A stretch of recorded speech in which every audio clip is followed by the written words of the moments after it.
So for our last problem, we have 1/6 times 4 2/5.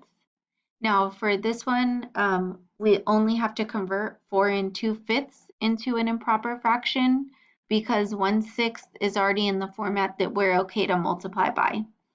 So if we look at this first one, off here, we're going to start at, oops, we're going to start at the 5, and then we're going to go around. So we have 5 times 4, which is going to give us 20. And then we do 20 plus 2, which will get us to 22. So now our improper fraction is going to be 22 over 5. And we're going to multiply that by 1/6. So remember, we multiply across. 1 times 22 is 22. And then 6 times 5 is 30.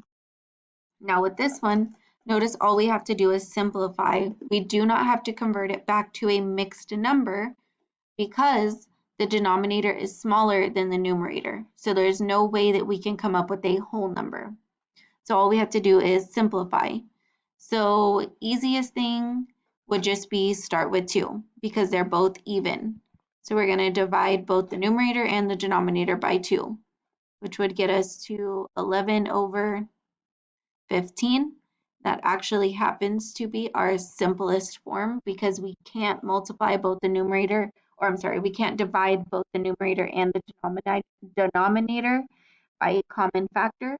So it is now in its simplest form.